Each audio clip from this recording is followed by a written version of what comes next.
देखिए, जो संभल का मामला है, मेरी नज़र में ये बहुत ही सोची समझी घिनौनी राजनीति के तहत ये सारा मामला है और मुझे बहुत दुख के साथ कहना पड़ रहा है, लेकिन मैं कहूंगा जरूर कि दोस्तों, संभल में जो जामा मस्जिद को लेकर विवाद चल रहा है, जिसमें कि 4 लोगों की मौत भी हो चुकी है, उसी को लेकर सुप्रीम कोर्ट के वकील साहब ने क्या कहा है आप सुन ही सकते हैं। और दोस्तों, इस विवाद को लेकर अखिलेश यादव ने भी सरकार पर निशाना साधा है और अखिलेश यादव ने कहा है कि ये सब कुछ सरकार की निगरानी में हो रहा है। और दोस्तों, अखिलेश यादव के बाद भीम आर्मी के चंद्रशेखर आजाद ने भी इस मुद्दे को उठाया है और कहा है कि जो 4 लोगों की गोली मारकर हत्या की है वो सरासर गलत है।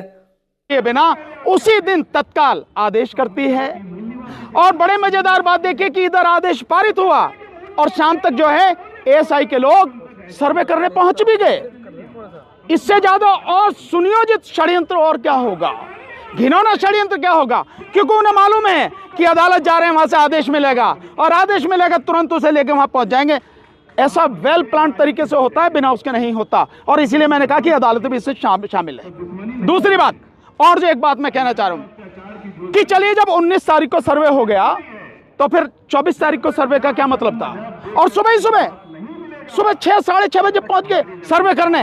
और उसके बाद में जो हुआ, 5 नौजवान बच्चे जो हैं हमारे, उनकी जान चली गई, हत्या की गई उनकी। मैं सीधा कहूंगा उनकी हत्या।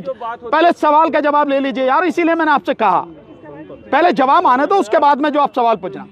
उनकी हत्या हुई और आरोप अब ये लगाया जा रहा है कि पुलिस ने गोली नहीं चलाई, जबकि आप देख रहे हैं पुलिस कैसे गुंजू करके, वो है ना पुलिस वाला यूं करके पिस्टल चला रहा और एक यूं करके चला रहा, वो ये सारी स्थिति।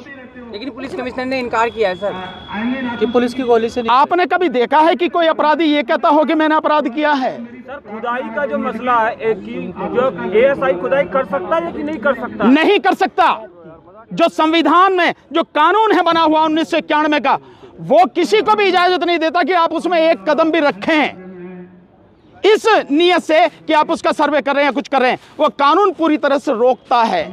कानून कैसे सर्वे से पता कैसे लगेगा कि क्या पता लगाना है आपको? जब संविधान ने कह दिया, जब इस देश के कानून ने कह दिया कि 1947 से पहले की जो परिस्थिति है वो उसमें कहीं भी कोई भी उस पर कोई सवाल नहीं होगा, कोई छेड़छाड़ नहीं होगी, फिर क्या पता लगाना है आपको? कौन होते हैं आप पता लगाने वाले? एएसआई कौन होता है?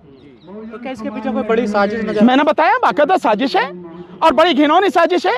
और अगर ये साजिश नहीं होती तो पिटीशन पड़ा, विपक्षी को मौका दिए बिना आदेश हो गए और आदेश तुरंत लागू हो गया। यहाँ सालों साल आदेश पड़े रहते हैं, धूल चाटते रहते हैं, मिट्टी लग जाती है उन पे, अधिकारी कभी गौर ही नहीं करते और यहाँ तो पहले से तैयार बैठे हैं, सांझ को